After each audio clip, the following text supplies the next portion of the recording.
Now, to be more specific, to be more technical, we say that we have this category of policy called the monetary policy.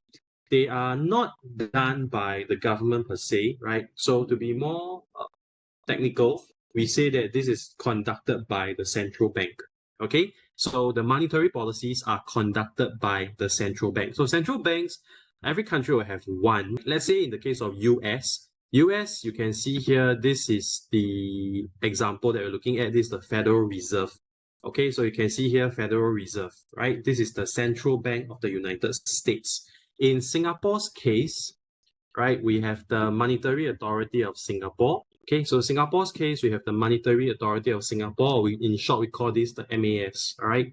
So these are the organizations that will conduct the monetary policy. Okay, so it wouldn't be done by the government technically, although yes, the central bank is also set up by the government, right? However, if you look at the way things are or should be, we say that the government and the monetary central bank should actually be separated. Okay? Because for the governments, right, apart from achieving the economic objectives, they also have a political agenda. Okay? Let's say me, right? Let's say if I were to run for election, let's say if I want to be in power, right, then I may do some policies that will gain me favor.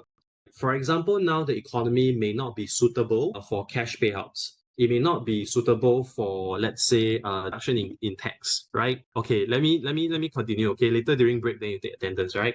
So let's say now during the current situation, there is not suitable for cash payout. It's not suitable for tax deductions. However, because I want to get elected, right? I want to get voted. So now it's election period. I want the people to vote for me. So I can choose to give people free cash. I can choose to reduce the taxes for everyone, right? Make it so good, right? You have more money to spend. You don't have to pay so much taxes, etc. So that you vote for me. Okay. So in that case, the economics and political sides, they are now mixed, right? They are now economics wise, we are not helping the economy anymore, okay, to put it simply, right? So for that, we have the central bank. So central bank, they don't need any voting, any elections, right? We don't ever vote for whoever runs the central bank, right? Maybe even up to today, perhaps you have never heard of the term central bank. You don't even know they exist, right? So much less having to vote for them.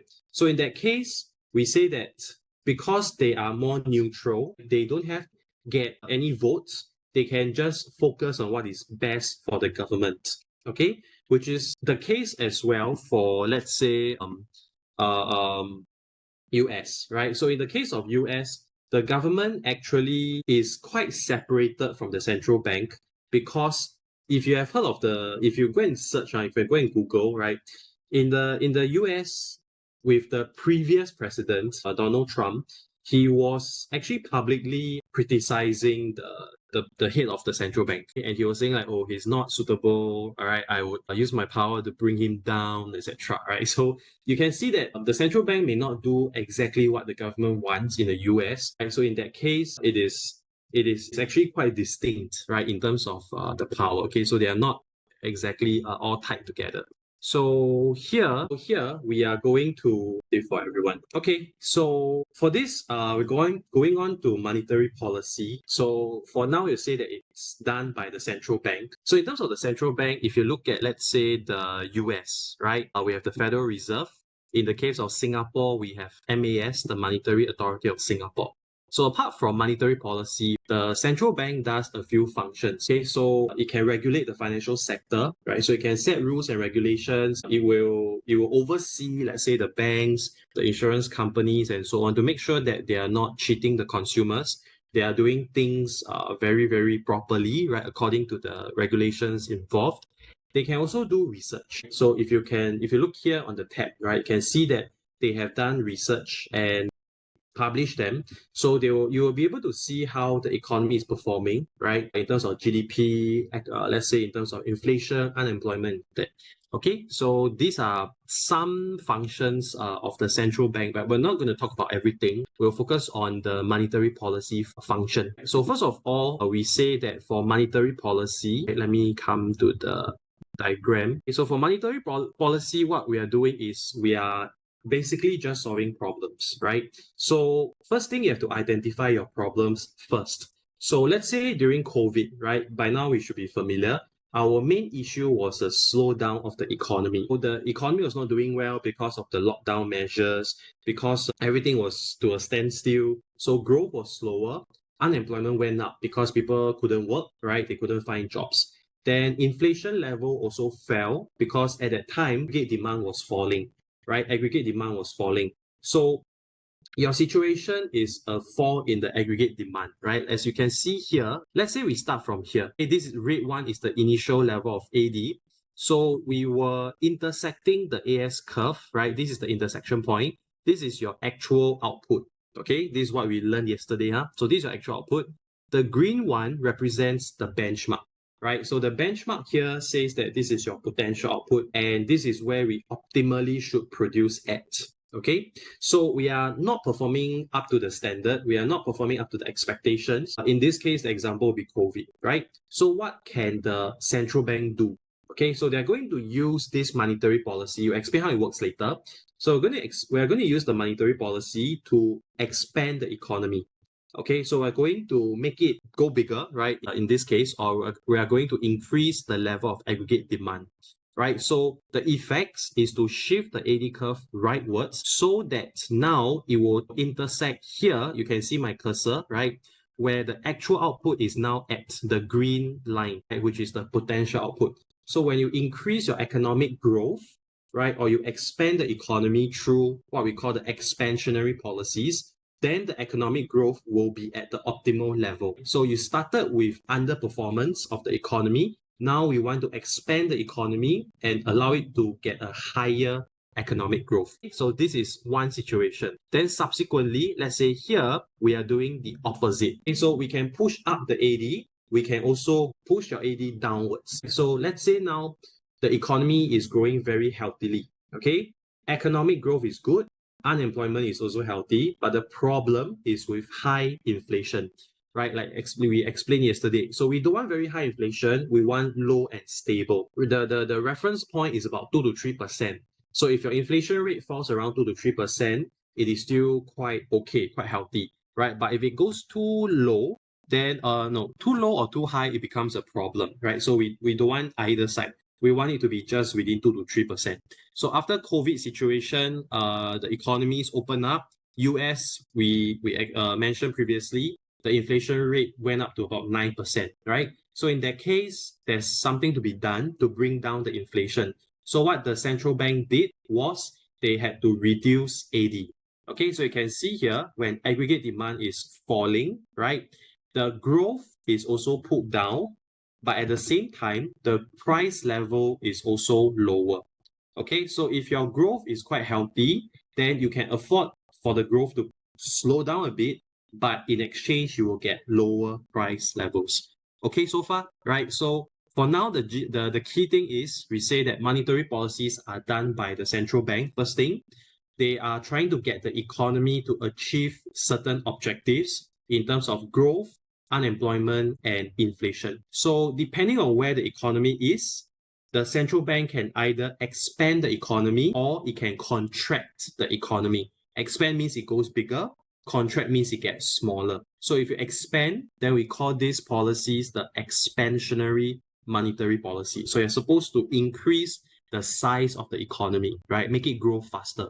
Conversely, if you want the economy to slow down a bit because the price levels are too high, inflation is too high, then we have to contract, make it go smaller so that, give me a while, so that, right, the price levels can come down. So then you will reduce the level of aggregate demand. Okay, so far? So this is the whole framework, right? Now, coming on to the specific methods, okay? Coming on to the specific methods. So how are they exactly going to affect the level of aggregate demand, right? Because you cannot just snap your finger and make it happen. So we say that there are a few channels for the central bank to affect the level of aggregate demand, okay? So the first channel, the main thing is we use this thing called the interest rate policy. Okay, so interest rate policy, of course, here, based on the name, you would see that it is targeting the interest rate, right? So interest rate, we have explained previously, we say that it is the cost of borrowing. Okay, so put it simply, when we go to the bank to borrow money, right, we are going to pay the bank interest rates. Okay, so how much we pay back depends on what the level of interest rate is, right? So the higher it is, the more we pay back for every dollar that we borrow. Okay, and of course, the lower it is, we pay less for every dollar that we borrow from the bank, right? So now central bank is the one that is set up by the government. It oversees, right, the financial sector. It does the monetary policy and so on. We as individuals, right, we do not interact with the central bank. Okay? We do not interact directly with them. We will interact with the commercial banks. So from the start, you have to be clear. You may have a bank account, right, with certain banks, let's say Citibank, HSBC, or in Singapore's case, UOB, DBS, right? So all these names, these are banks that we can go to. We open a banking account, we put our money inside to use, right? So these banks are called the commercial banks. They serve us, they serve the companies. Central bank is at the higher level where they are like the big brother, they oversee everyone. Okay, so you have to be clear between central bank and commercial bank, right? So the central bank will set the interest rate and the commercial banks will follow, right? So if the central bank says, okay, we're going to reduce the interest rates or we're going to increase the interest rate, the commercial banks will now have to set the rates accordingly, right? So you have to follow, go up or go down. Okay, so this is what we have. Now, how does it work, right? So basically, if you look at the mechanics, right, either we increase or we decrease the interest rates. Okay, either you increase or you decrease the interest rate. So when you increase the interest rate, that means the cost of borrowing is now higher. So if I want to borrow money to buy a house, to buy something, renovation, to go afford my school fees, etc., I go to the commercial bank, it will now cost me more to borrow from the banks, right? Because it is a higher interest rate. So then, because it is more expensive to borrow, it will probably deter some borrowers from borrowing, right? So you're going to look at the interest rate and feel so expensive, right? Probably I will borrow less, or I may not even borrow at all, right? So then in that case, what happens, right? So we are going to borrow less, or we are not going to borrow at all because of the high borrowing cost, the high interest rate, then later on, we are going to spend less. Okay, simply put, right?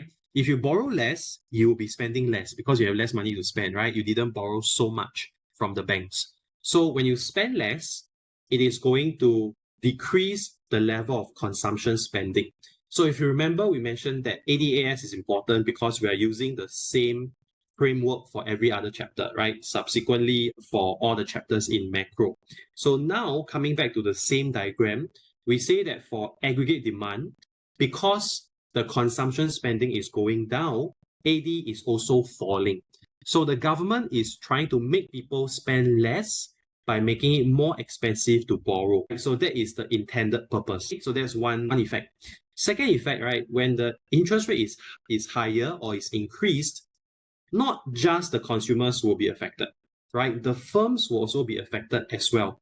So the firms are also borrowing money, right? Whether you're a big company or if you're a startup, all the companies, they probably need some funds to operate. So they will, in that case, go to the commercial banks and they are going to borrow so that they can buy machineries, they can buy factories, they can expand, etc., right? So if, again, the interest rate is higher, it makes it more expensive for the companies to borrow money. They are going to borrow less and they are going to spend less. Okay, so it is not just consumption spending that is reduced, it is also investment spending that is reduced, right? If you remember the 4 categories.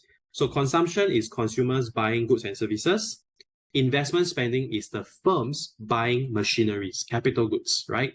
So because these two parties are spending less, and if you have the ceteris paribus assumption where everything else stays the same, then the decrease in consumption and investment will decrease AD, aggregate demand. Okay, so if the price level is too high, what the central bank can do is that they can increase the interest rate, they can keep pushing it higher so that it will reduce the level of spending in the economy, and then AD goes down, the price levels will reduce naturally. Okay, so that is the intended effect, right? So we're trying to pull down the level of aggregate demand so that the price levels can fall. So if you look at the example of Federal Reserve, right? Let me see if I can find Federal Reserve. If you look at the news, right? Let's say they say raise rates. Okay, so you go and search, you can see that they have actually increased the interest rates. Okay, they have actually increased in the last 2 years because of the high inflation. Okay, you can go and search. Okay, so these are a lot of examples. So because after COVID, right, as we kept mentioning from yesterday, last week, because of COVID, after everything was settled, right, the economy reopened, everyone was spending like crazy. Level of spending was very high. Aggregate demand rose a lot significantly. So it led to very high inflation. So now the government wants to scale back the level of growth. So they raise the level of interest rate, make it more expensive to borrow, and then people will naturally borrow less from the commercial banks and they will have less to spend, right? So the effect is to make it more expensive. You don't borrow so much money, you don't spend so much. Consumption and investment spending will now drop, and the price level is going to fall because we need it to fall quite a lot. From 9% coming down to 2 to 3%, right? It's quite a significant fall. So we need to take more drastic actions, which is why over the last 2 years, right, from 2022 to 2023, the interest rate in the US had actually increased from 0% to now it's about 5+%. Okay, so interest rate in US had increased from 0% to 5+%. Okay, so it's quite a big change. All right. So there's one side. Okay, so this is where they want to contract the economy, make it shrink. Okay. Now, conversely, right, let's say we go back in time to COVID, economy was suffering, right? What can the central bank do, right? So what they can do is they will reduce the interest rate instead. Okay, so we make it cheaper for the people to borrow money. And that is what the central bank did exactly, right? So March, I think it was around March or April 2020, US central bank reduced the interest rate to near 0%. Okay, 0%, which means in this case, if you borrow money, right? I remember at that time, if you were to borrow money to buy a new house, the interest rate that you are looking at is about less than 1%, right? 0.8%, 0.7%. So the implication here is, right, we want people to spend because they are afraid to spend at that time, right? So we allow you to borrow more cheaply so that you have more money to spend, and then you can go and buy things. Because from the economics perspective, the more that people spend, the more the economy can recover, can grow. If you're all not spending, then there's nothing to grow, right? The firms will not earn any money. And when the firms don't earn any money, they will fire the people because there's no need for so many workers. And then the people will lose the job and they start to spend less. So it becomes a vicious cycle, right? So that's why the government was very, very, very prompt to step in to prevent this vicious cycle from happening. Okay, so we need to make people spend, then the economy can continue operating, can continue growing, right? So that was the intention. So here, you make it cheaper to borrow, then people will borrow and spend. The level of aggregate demand is going to increase. So that is how the interest rate policy works. Okay, any questions so far, you let me know. Okay, so that is for interest rate policy. Now, in terms of interest rate policy, how the central bank can actually affect the interest rate, right? How they can actually affect the interest rate.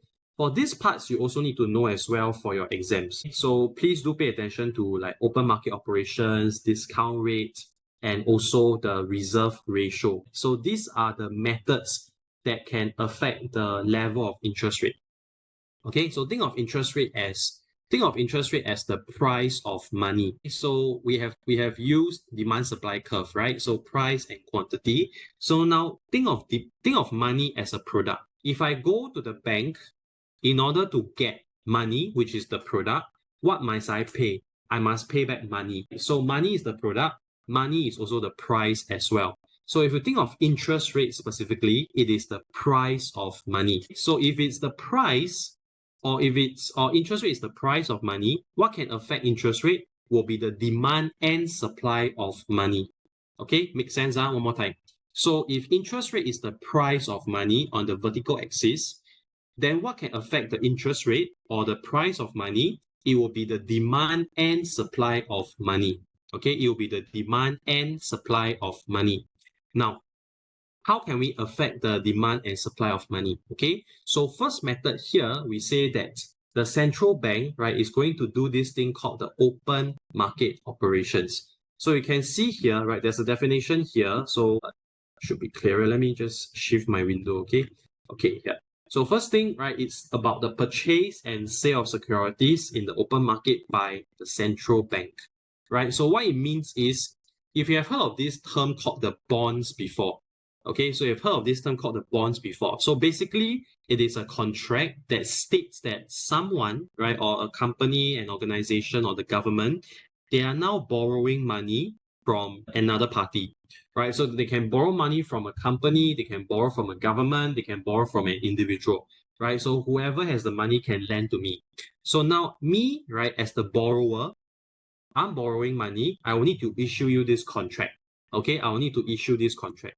So when we issue this, right, it means that there is a very clear evidence that I have borrowed money from you. Okay, so far, so this is okay.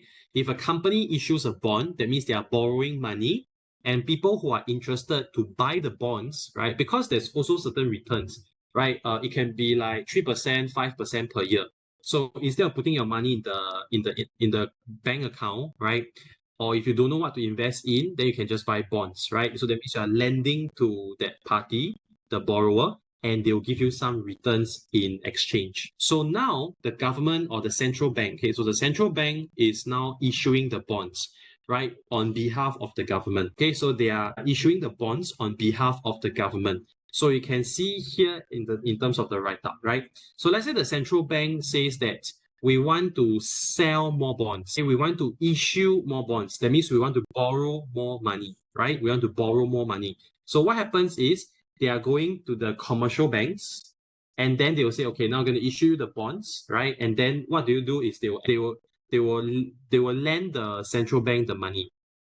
Okay, so the central bank with the bond, the document, they're going to issue the bonds, right? And the commercial banks will now invest into these bonds. So then the money will go from the commercial bank to the central bank, right? It will go to the central bank. So the money is now leaving the economy. If you can see this, right? It's going to the central bank. It is leaving the economy. Conversely, let's say now the government or the central bank wants to release the money into the economy. What it can do is that they can get back the contract, right? So it's just an exchange, right? I give you the contract, you give me the money. Then when I give you back the money, you give me back the contract, right? Now we want to have more money floating in the economy. So the central bank will give back the cash, then they will take back the contract, right? So they will take back the contract. So with more cash in the economy, because there's so much money floating around in the system, the interest rate will also drop because there's so much money, right? So it becomes very abundant. The commercial bank have so much to lend out. They are okay reducing the interest rate so that they can lend out the money. So this is how it works roughly, all right? So you can just take a look at this. We will cover reserve ratio, right? This one not that important, so we're just going to talk about the reserve ratio. Now, reserve ratio here, so how it works is this. Whenever we put money into a bank, right? Let's say I have $1,000. I open a bank account with this bank. So what happens is the $1,000 is now deposited. And if I check my internet banking, right, they will state 1,000, right, in my account. So that's all. Now, this $1,000 physical cash, right? They keep it, but the $1,000, they are not going to just do nothing with it, right? So from the commercial bank's point of view, if you do nothing with the money, then it becomes a liability. It is a loss, right? Because you take in the deposits, right? You are obligated to pay the account holder some interest rate, right? So you're going to give them some money. It can be 5 cents per month, 10 cents per month because of the low interest rate, but it is still a liability, right? We're going to find the money to pay the 10 cents, the 5 cents, right? So what they do is that they're going to lend out, okay? So you are the bank, right? I put my $1,000 with you. I open an account. So I will leave my $1,000 and then I'll leave the bank, right? Now your bank has my $1,000. So you will need to find something or somewhere to do with my money. So you as the bank, you are going to lend out my $1,000. You're not going to keep everything, right? You are going to lend out the $1,000 or part of it. Now, how much you can lend out depends on this thing called the reserve ratio. Okay, so the central bank will state clearly, right? What is the reserve ratio? That means if you take $1,000 from Desmond, right? How much can you lend out? Because you are the bank, you have to follow the central bank's instructions, their policies. How much can you lend out? And also how much must you keep? Because at any one time, at any point in time, let's say me, right, I need my cash. I am always free to go to your bank, to go to your ATM, to withdraw the cash. So you must be able to honor this claim, right? If you cannot let me withdraw my money, and if many people all line up and they are unable to withdraw the money, this is a problem called the bank run. That means people will start to panic, right? Because when you are scared that you cannot take out your money from the banks, then everyone will rush, they will feel panic because all your money is stuck inside, right? So you rush to take out. So the whole financial system will collapse very fast. Okay, so we must make sure that people don't feel that panic. Okay, so we must be able to let them withdraw their cash so that they feel the bank is here, the bank is safe, right? And they allow us to take out money at any point in time, and they have the money to let us take out. So now it becomes a very delicate decision, right? Because the more you lend out to borrowers, the more money you can earn from them because they have to pay you interest rate, right?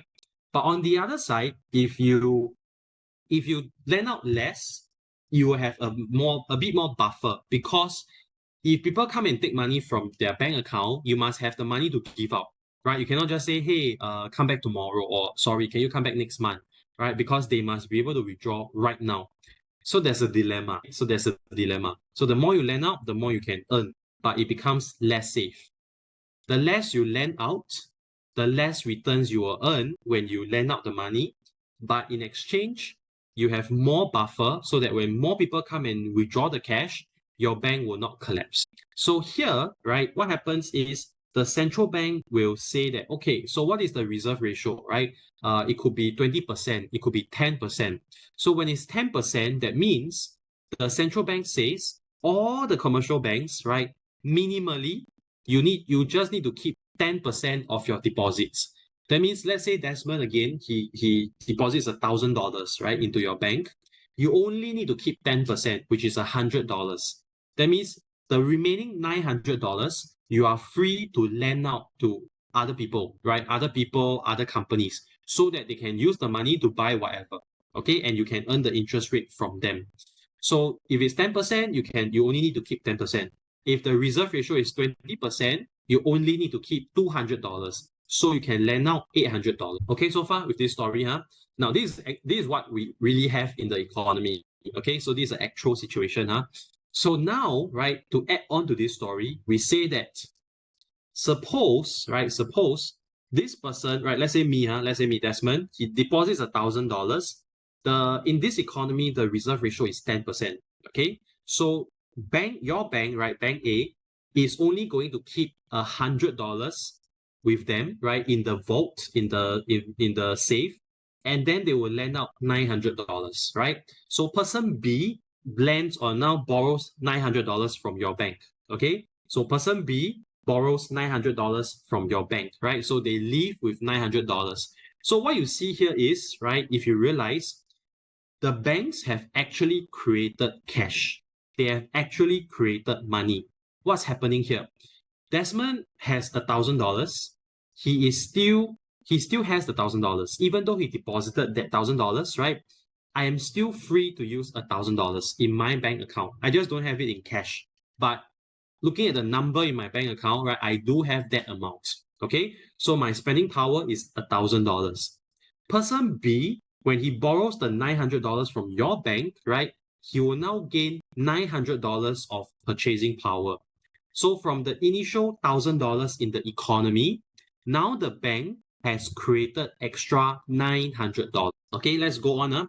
Let's say person B doesn't spend, right, and he deposits the $900 into another bank.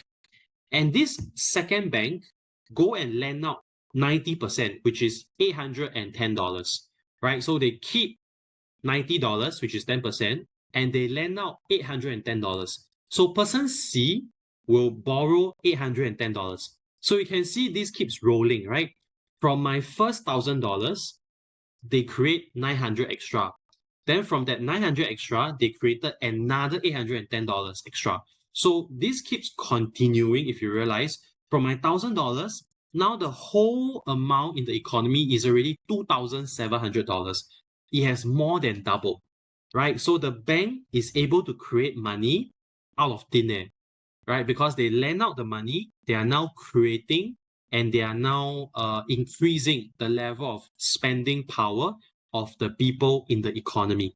Now, let's say the government adjusts or the central bank adjusts the reserve ratio, right? They keep it very low. You will recall just now, a moment ago, we said that if it's just 10% reserve ratio, you will lend out 900, then you lend out 810 and so on, right? So 900, 810. Suppose now the reserve ratio is 100%. Okay, we make it go to the extreme. It is 100%. Then what happens? The moment I deposit my $1,000, the bank cannot lend out a single cent because the central bank says nothing can be lent out. You must keep 100% in your vault, right? So a bank must keep every single cent that the people put into their banks. So if that's the case, will there still be any extra money created? Don't have, right? Because they cannot lend out, there will be no extra money created. So the lower the reserve ratio, the more extra money is created. Okay, if you guys can follow up. So the lower the reserve ratio, the more the extra money is created. And what happens? This will increase the level of money supply in the economy. So think of it this way. You are creating more and more money. So there is more and more money floating around in the system, in the economy. And because of this large supply of money, it will reduce the interest rate because it becomes cheaper and cheaper borrow because there is so much money to lend out, right? Imagine now, in a way, the banks, right, have too much cash to lend out, right? So it's like you're trying to have a clearance sale, right? You're trying to have a big sale, right? A discount because there's too much to lend out or to sell off in that case. So the interest rate will fall as a result.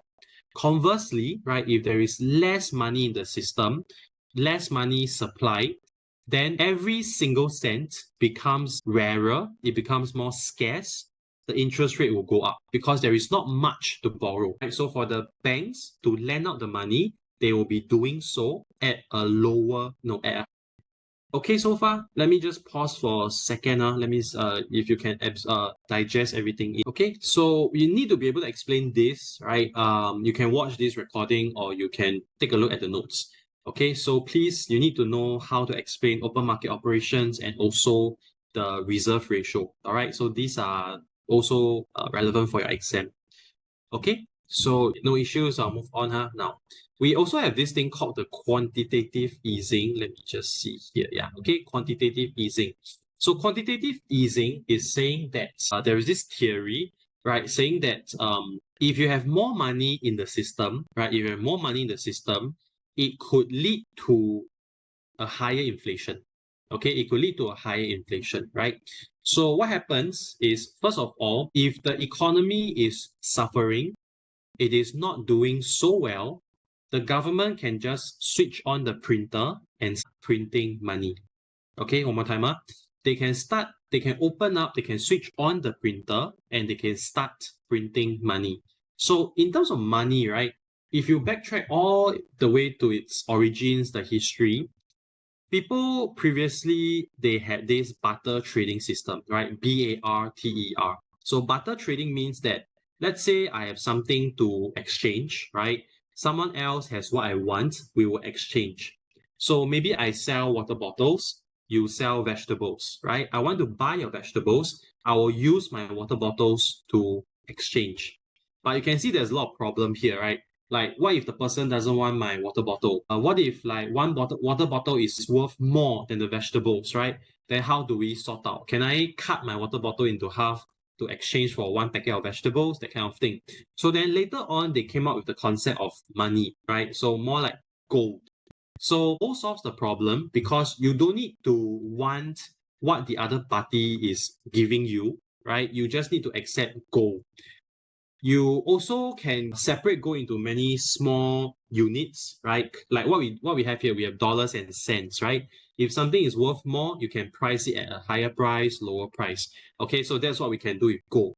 But the problem also came about that it's very heavy to bring a lot of gold out. Imagine now, every time you go out for shopping, right, you buy something expensive, you have to carry 20 kg, 30 kg of gold around, right? It's easy to steal, it's very dangerous, and it's also very cumbersome, right? So what happens is the central bank, right, or rather the commercial banks, they will take in the gold and they will issue out a note.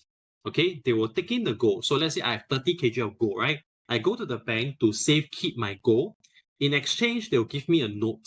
So the note will say this is issued by whatever bank, and it certifies that this person has 30 kg of gold in our storage. So then I can use this piece of paper to go shopping. So then the person can simply, the shopkeeper can just take my piece of paper and say, okay, now your 30 kg of gold is mine, right? But in exchange, I will now sell you this house. I will sell you this car, for example. So this piece of notes, right, became what we use now as the money. Now, from the starting, if you have 1 kg of gold, then it will be equivalent to how much of dollars or how much of value, right? So you must have so much gold in order to qualify to have so much money. That's how it works previously. Then subsequently, because now people trust that this money will be useful. Okay, so last time they were using all these like certificates, all this evidence, right? Subsequently, when the central bank took over and they said, okay, people trust all this money, right? Even though they may not see so much gold physically, right? But they trust the value of that piece of paper.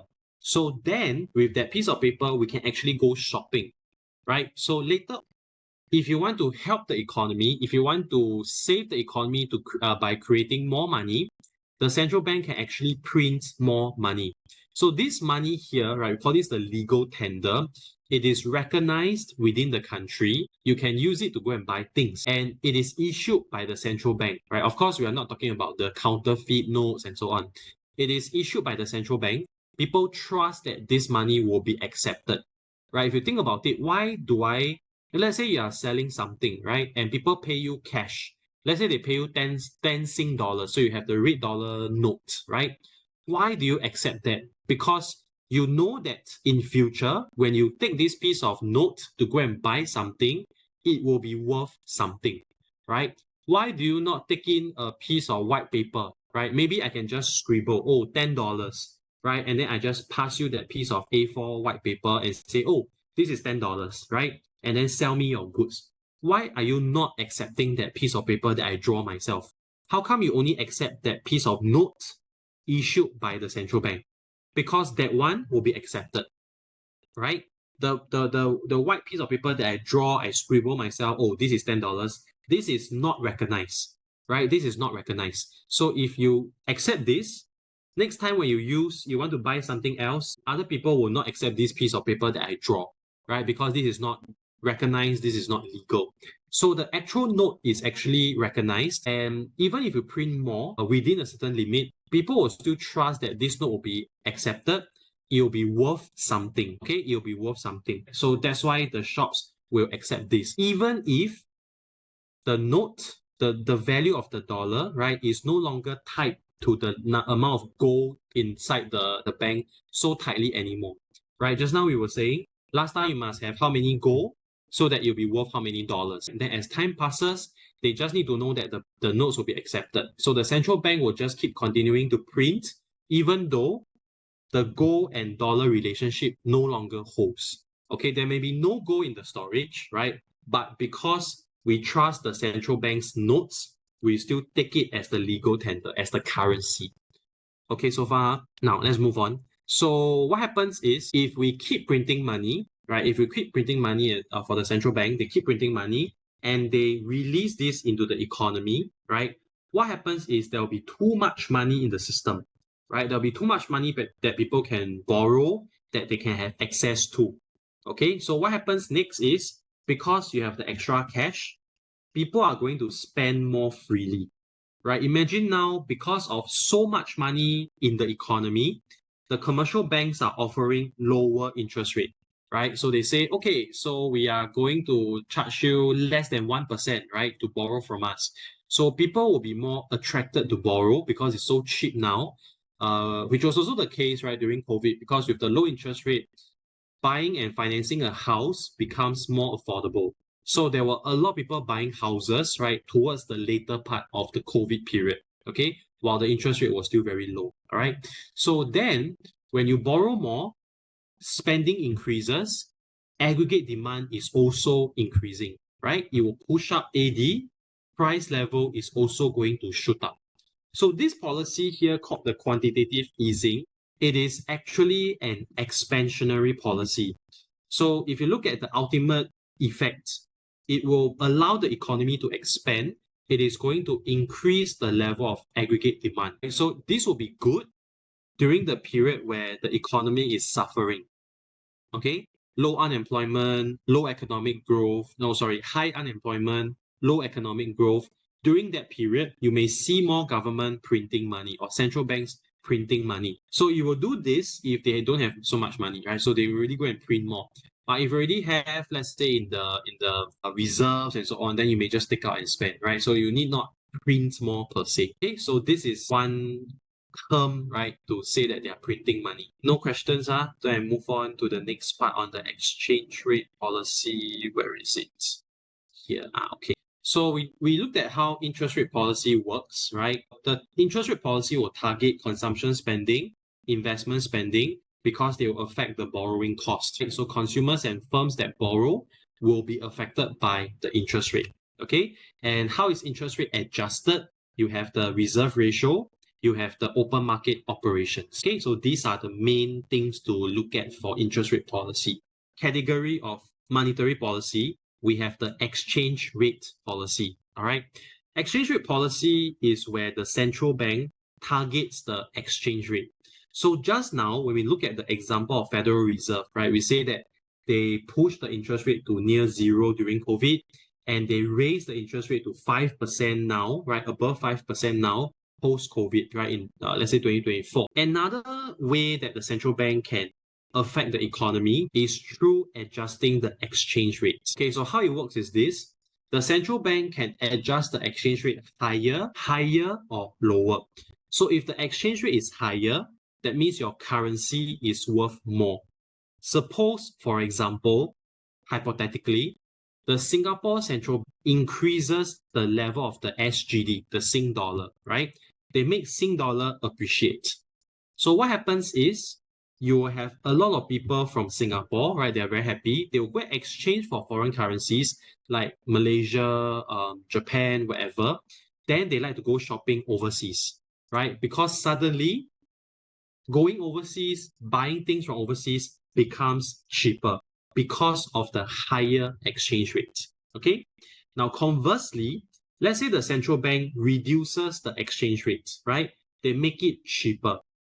So let's say right now, it is 1 Sing dollar to 3.4 ringgit, for example, right? And suppose, hypothetically, Singapore Central Bank decreases the exchange rate. They reduce the exchange rate so that now 1 Sing dollar equals to 1 ringgit. So you can see the difference. Right now in Singapore, right, the real example, 1 Sing dollar to about 3.3, 3.4 ringgit, right? So 1 Sing dollar, you can exchange for 3.3 to 3.4 ringgit at the money changer. Imagine now the central bank changes this. So the exchange rate becomes 1 Sing dollar to 1 ringgit. So every Sing dollar can only buy 1 ringgit. So what does it mean? So it means that everything in Malaysia is now suddenly more expensive, right? Because your Sing dollar can only exchange 1 ringgit. So everything in Malaysia becomes more expensive to the Singaporeans. Okay, but on the other side, let's say you come from Malaysia, you realize that the Sing dollar has now fallen in value so much that Singapore is now so cheap to shop in, right? So the Malaysians will take this opportunity to get the Sing dollar and they will come over for shopping. So you realize that exchange rate has the effect, or it has an effect on the level of exports and imports. So if your country's exchange rate is very high, your imports will go up because people buy from overseas, right? Whereas your exports will drop because your things are expensive to the foreigners. If your exchange rate is now lower, your products will be cheaper to foreigners. So they are likely to buy more. And at the same time, because your currency is worth less, exports will become more expensive. So the Singaporean, in our example, will not go to Malaysia anymore because Malaysian products become more expensive. So exchange rate policy is going to affect the exports and imports. And if you remember, exports and imports, they are also a component of the aggregate demand, the AD, right? So in this case, we are affecting the AD through a different component. Interest rate will target AD through consumption, investment spending.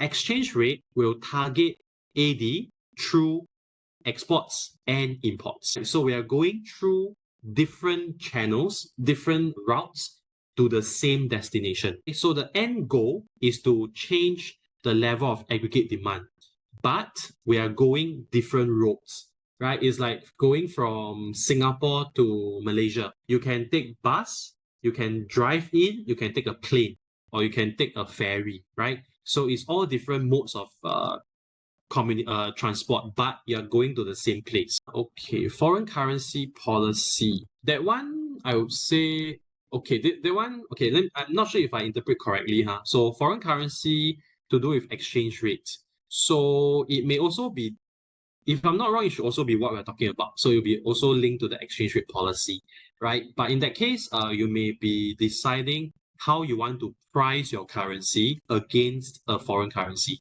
That means how expensive or how cheap you want your currency to be compared to foreign currency. Okay, exchange rate. Okay. So, okay, the changing of the exchange rate, let me come on to that in a while, okay? So let me give one example first. Okay, let me see if I can find this, okay? This was 23. This one. Okay. Okay, so if you're interested, you can take a look at the article, right? But here I just need the headlines lah. So if you look at the date, is there a date here?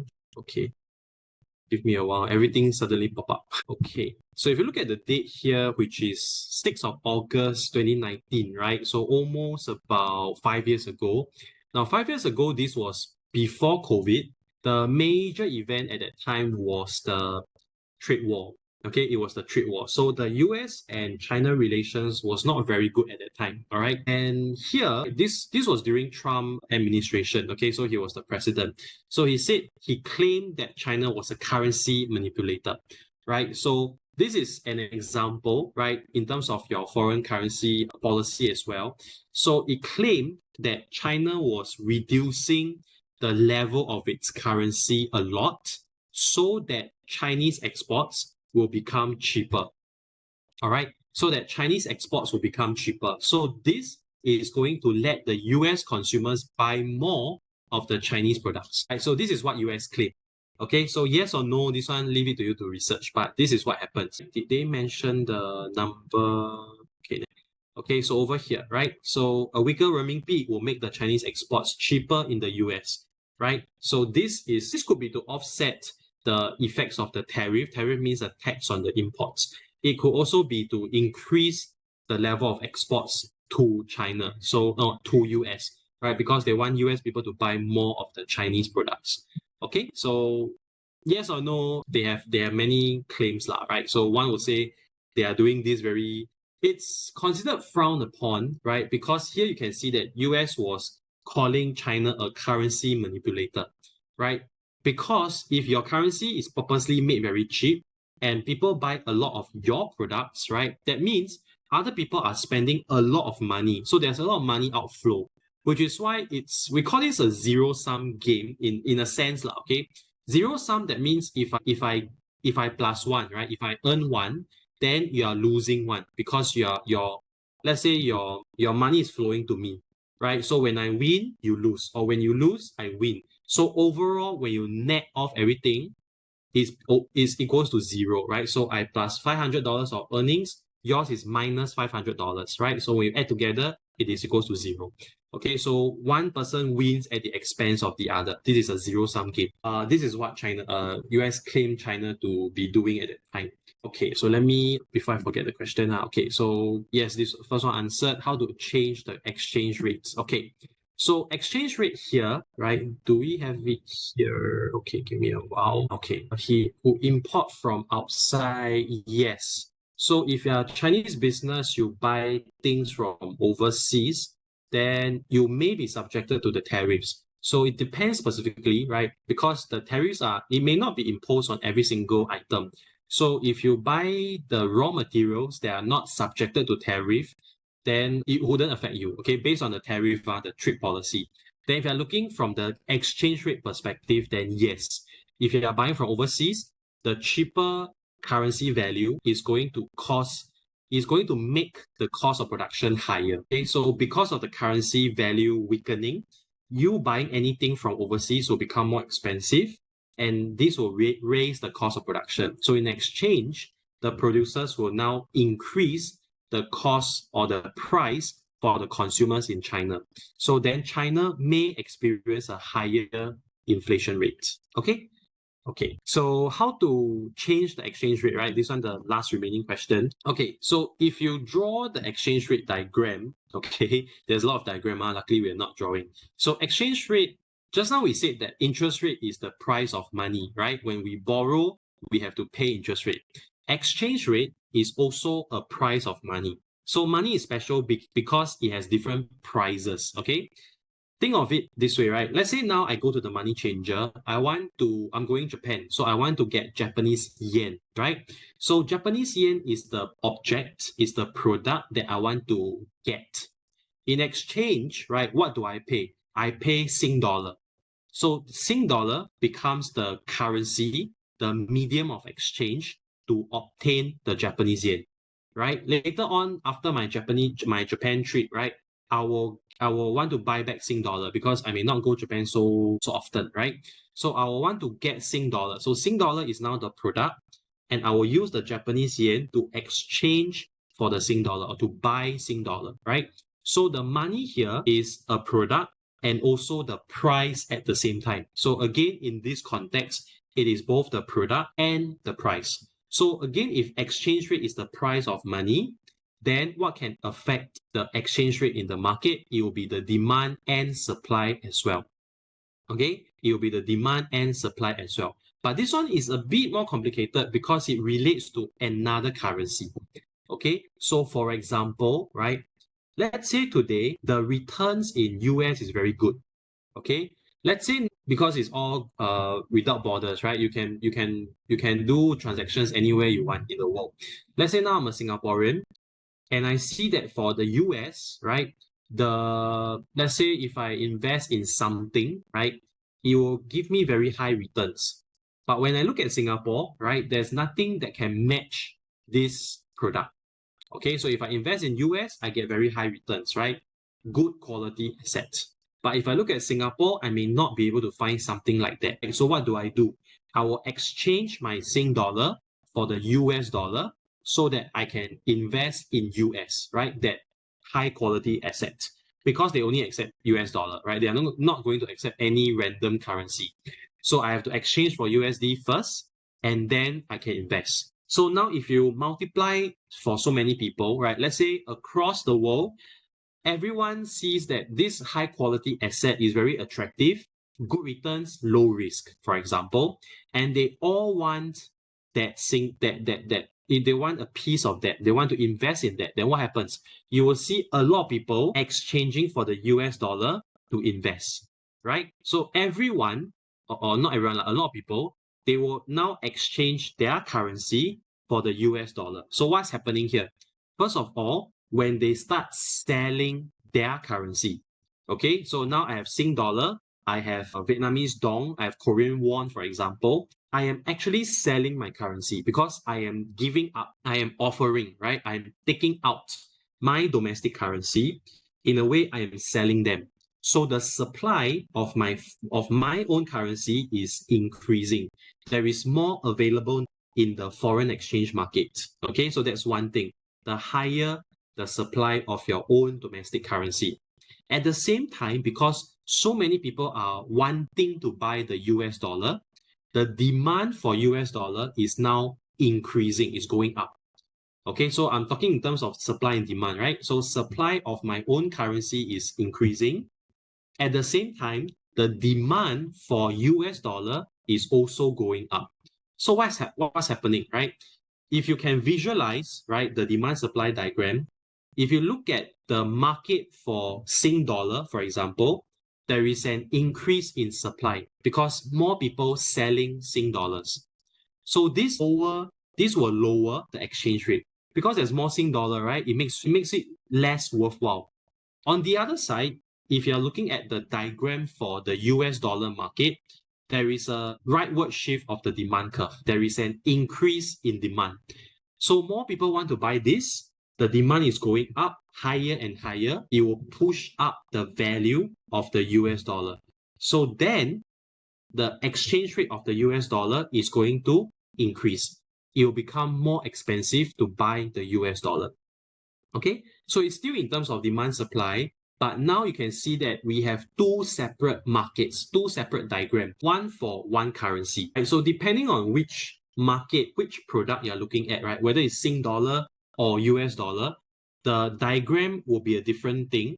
The explanation will be a different thing. The effect also different thing. So Sing dollar will go down in value, while at the same time, the US dollar will go up in value because more people want to sell Sing dollar and US dollar. Okay, so this one hopefully answers your question in terms of how the exchange rate can be affected so differently. So interest rate is about changing the level of consumption and investment spending so that aggregate demand is now different. Whereas for exchange rate, it targets the exports and imports so that aggregate demand is also different, right? Or it's is now increasing or decreasing as a result. Okay, so these are the monetary policies done by the different central banks, all right, that will influence the economy. Okay, so how do we know whether it is going to be an interest rate policy or an exchange rate policy, right?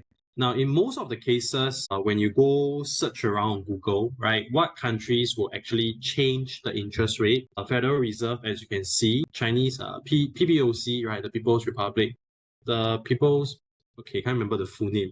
Let me see here, PBOC, okay, yes, People's Bank of China, okay, can't remember the name. So PBOC, right? So many of the different central banks around the world, they target the interest rate, okay? So they target the interest rate. But in Singapore's case, it is an interesting example because it doesn't affect or it doesn't target the interest rate. What we see here is it doesn't actually change its interest rate on its own.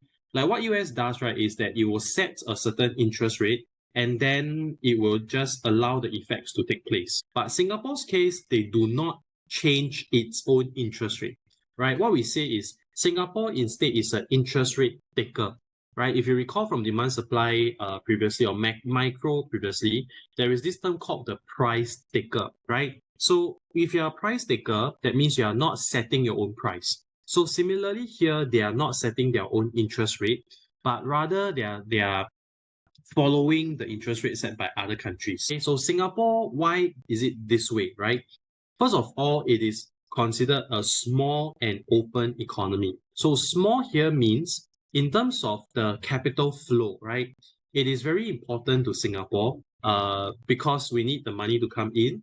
It is also small in size. So in compared to, let's say, other countries with more people, with larger spending, Singapore is actually considered smaller. Okay, so we are very, very heavily reliant on exports and imports for national economic growth, right? Which is bringing on the second word, open. So open here, not just that we are open to foreign trade, we are very reliant on, we are very dependent on the exports and imports into and from Singapore. So our consumption spending, our investment spending, our government spending, they do not make up the majority of Singapore's economic growth. Instead, it is mostly about exports. Okay, so we sell a lot of things overseas, right? Services. You can have foreigners coming in for medical treatment, right? Professional treatment, professional services. We may also have some products, right? Manufactured goods and so on. So we are reliant on all this for our economic growth. So as a result, we want to target something that is more going to affect your exports and imports. So then ours in Singapore is an exchange rate centered monetary policy. Let me show you guys. So this is the website. Then we go on monetary policy and you can see here, this is the framework. Okay, so Singapore is centered on the exchange rate. You can see it is small and open economy, right? So all as we mentioned just now. So here, first of all, if we target the exchange rate, right, it will affect exports and imports. And why do we want to affect exports and imports? Because it is a major component of economic growth, of your economic aggregate demand, right? Similarly today, let's say we tell you that for the exam, right, hypothetically, let's say for the exam, the focus is on chapter 10, right? Then every other chapter will not be so important. So when we study, we focus more of our time and effort on preparing for chapter 10, right? Because that is the most important. And when you do that well, you will have secured a majority of the marks, right? So in the same way here, because our economy focuses on exports and imports, so exchange rate will affect exports and imports. So if you target interest rate, it doesn't help with the most important thing, then it defeats the purpose of having a policy. So exchange rate becomes more important. Okay, so that's one reason. Second reason, right, as we said, Singapore is very reliant on trade. It's also reliant on your capital inflow and outflow. That means we are always attracting people to invest into Singapore, whether to buy machineries, to set up, right, or even to really invest in our stocks and so on. So we are always attracting foreign investors. Now, if today, right, we adjust our own interest rate, then what happens? Suppose Singapore's interest rate is 10%, for example, and other countries set around 5%. Okay. Now, interest rate, it is a cost of borrowing, right? That means when we borrow from the bank, we pay the interest rate. If you look at it from another perspective, right, interest rate is also a return rate. That means, let's say today, let's say you save your money in a bank, right? You save your money in a bank, and you are also concerned with the interest rate because you want to see how much money are you getting, right? If I put my money in a bank and they say that they offer 3% interest rate, that means every month they will pay me how much, right? Just because I put my money in the bank account. So the higher the interest rate, it also means a higher rate of return to the investors. So if Singapore sets a very high interest rate compared to other countries, what happens? A lot of other foreigners, they will pump the money into Singapore, right? They will all exchange their own currencies for the Sing dollar, and then they are going to invest into Singapore, right? That's what's going to happen, right? Conversely, if you set your interest rate too low, other people are not going to invest into Singapore because they can choose a better country to invest in, right? So the demand for our currency will drop. That's one. Second of all, Singaporeans themselves who already hold the Sing, they will also do the same. They also want to go to other country and invest. So the supply of the Sing dollar will also increase. So that will reduce the level of Singapore's exchange rate, right? So you can see if Singapore sets a very different interest rate from other countries, it is going to affect its own exchange rate later on. Then we ask again, right? If you go deeper, what's so bad about that? So the issue is if you don't control your own exchange rate and you go and target the interest rate, and the interest rate also affects the exchange rate later on, then you are allowing your exports and imports to become very vulnerable because the one big factor that affects exports and imports will be exchange rate. But we are not controlling it ourselves. We are controlling something else that can affect exchange rate. So you see what we're doing here, right? What we're talking about here. So you're not targeting the most important thing, but you're targeting something else. And furthermore, that something else can affect exchange rate. So you're leaving your exports and imports to fate. right? You are letting it work out on its own because you are not controlling it, right? So whether it's okay, not okay, doing well, not doing well for your exports and imports, it seems to not matter because you are not controlling it. But that's not the case. So we don't want all these things to happen, which is why in Singapore, we focus on exchange rates. So in terms of exchange rate, we are now controlling or influencing our exports and imports to a higher degree. Okay, so we retain a higher level of control. Then whereas for interest rate, you cannot have no interest rate, right? That doesn't work out as well. So what happens is we take the more conservative approach. So we follow US interest rate. So when US started to increase the interest rate, Singapore also raised the interest rate, right? So we follow the same trend. We don't deviate from there. We don't set very different interest rate. We follow their trend so that when they increase, we also increase because US is a big economy, right? So it's okay. It makes sense to follow them as well. Okay, so that is Singapore's monetary policy. All right, you can also see how they have actually done the policies over time. So if you look at the monetary policy statements, right, the monetary policy statements, you can see here, for example, okay, the latest one, April this year, right? So just about 3 months ago. So in this case, MAS maintained the rate of appreciation of the Sing dollar and then no change to the width of the band or the level at which it is centered. And this has continued to strengthen in the upper half of the appreciating policy band.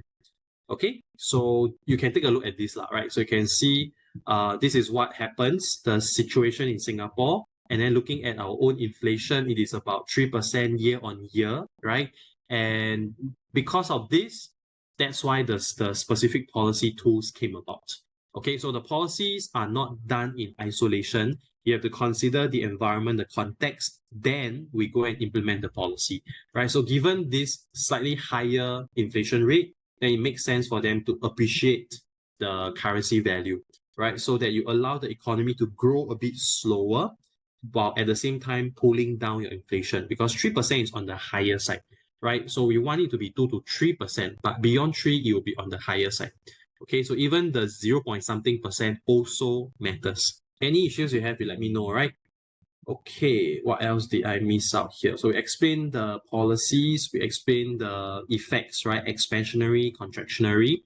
Then, okay, so some of the pros and cons of your policy, right? Which you need to know as well. So monetary policy, first of all, we say that it can be quite limited in the scope.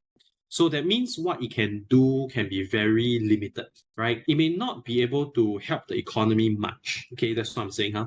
During COVID, right, the situation was because of a virus that spread around. People couldn't go and work, and we are not sure when this will be settled. Right? We have lockdown measures, and people work from home, right? And they feel more pessimistic. They don't feel as confident, or they don't feel that they should be spending. So these are a lot of problems and a lot of causes to look at. In the case of monetary policy, whether you are in Singapore adjusting the exchange rate, or let's say the rest of the world, mostly they adjust the interest rate, right? Whenever we adjust these variables, interest rate or exchange rate, the effect can be quite limited. Because even if today, let's say the interest rate drops, right, and it becomes cheaper to borrow money, and you are trying to entice or attract people to borrow money, that's about it. Does it solve the problem with COVID? Not really, right? The virus continues. Does it solve the problem with people not willing to spend money? Not really, right? If I don't want to spend, then that means I may not have, I have the money in the first place, right? Not because I don't, but I do have, and I don't want to spend. And since I'm feeling more hesitant, more scared, I would not really want to go and borrow and take up more obligations and later on be unable to pay back. So even if it's cheaper to borrow, we probably wouldn't want to borrow much as well. So in terms of the effect, it can be very limited, right? That's about all. So we're going to adjust the interest rate. That's about it, right? But it doesn't solve a whole range of problems. Okay, so monetary policy can be very limited in its scope in terms of what it's doing. But on the other side, right, it can be very fast. So think of it, it can be seen as a complementary policy, right? It complements other policies. It may not be able to work so well on its own, but it can also have certain effects, right? So it can be very fast. So the moment COVID struck, right, the Federal Reserve went to reduce the interest rate to near 0% very quickly, because there's nothing much to discuss about, right? Let's say if you want to give people money, right, with fiscal policy, later we'll talk about fiscal, you have a lot of things to talk about: how much to give, when to give, who to give, how to give, right? Everything has to be settled. But here, monetary policy is quite straightforward. If you reduce interest rate, then you just reduce, right? How much to reduce, that's about it. The methods and everything, they are more or less settled already, because there's less things to discuss on. So the whole process becomes faster. But also, again, because there's nothing much to discuss and change, the help that it has, the impact that it has, also becomes limited as a result. So pros and cons. So we say that for here, because it's faster, there is a shorter time lag. So time lag is specifically about a few stages. So the problem will happen first, right? Whether there is COVID, economic slowdown, high inflation, whatever problem, the problems will happen first. Then it takes time for it to be discovered, right? Just like if a person is sick, they have an illness, it takes time for the illness to show before that person realizes they are actually sick, right? So that person anyone will not know immediately that they are sick, right? Especially with diseases that are not so obvious. So that's one time lag. Then later on, let's say with the economy, right? They will need to come up with a suitable policy. Okay, so they need to discuss, right? What should we do? How should we do? Blah, blah, blah. So this will again take time. Again, for the patient, they will need to go and seek the consult with the doctor, right? So they'll see what is the disease they need to diagnose, and they need to come up with a specific plan, right? Okay, are we going for what therapy, what medication, what surgery, right? So all these will again take some time to discuss, especially if, let's say, this surgery can be a matter of life and death, right? Or this surgery may have a low chance of recovery, but it's your best shot. That person may have certain side effects, for example. Okay, so you need time to discuss. Later, once we implement the policies will also take time to take effect, right? It's not immediate, right? Doesn't mean, okay, today we reduce the interest rate, everything will be solved immediately. No. So it will take again some time for the interest rate to be announced. Okay, it's lower, it's higher. And then people start to react to the interest rate or the exchange rate. Okay, we're going to borrow more, we're going to exchange more foreign currencies, etc. And then the effect will take place later on. Same thing for the patient example. So they start taking treatment, right? The treatment will not take effect immediately, right? Let's say they're going for medication. You need to finish the whole packet of medication, or they need to go through the whole surgery, recover for 2 months, then they become well. So from the moment that the illness starts taking place until the point where they are finally recovered, right? It can be a whole stretch of weeks and months. So for the economy, same thing. When you start having high inflation, right? Until, let's say, the inflation eventually dies down. So if you look at the case of US, if you realize, high inflation was actually taking place, right, much earlier. So it could already be happening around 2021, right? Because the government gave a lot of support. So the policies were very expansionary and they pushed up AD aggressively. And to the point where inflation became so high, but no one realized because the data wasn't collected yet, right? So they didn't realize inflation was already very high. Until later on, when they eventually realized that inflation was very high, that was towards the end of 2021. Okay, then they see, oh crap, inflation is 9%, 6%, 8%, right? Way too high. Then they start to implement policy, right? And then they keep increasing interest rate. They raise the interest rate many times in 2022, right? They keep pushing up many times. And then later on, the inflation started to come down. But if you want to say that 2 to 3% is the end point, is the eventual goal, then up to today, 2024, we technically haven't arrived at the destination yet, right? We are still not there yet because inflation is still not at where we want exactly. But if you compromise a bit, if you're okay with around 3+%, then that should seem fine for now. So that's why if you search for article on Federal Reserve, right, I think there was some article that said that they may not need to wait for it to come down entirely to 2 to 3% before cutting rates, right? So they are thinking about reducing the interest rates soon already because 5% is actually very high. So it may be time to cut down, and we no longer insist on having the 2 to 3%. If it's about 3 to 4%, we are still quite okay with it. It seems bearable. So in that case, this whole process has dragged for about 2-3 years, if you realize. So it's actually some sort of a time lag.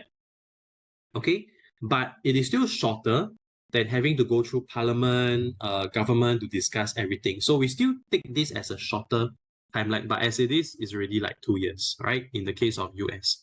Okay, then for monetary policy, it's not so direct.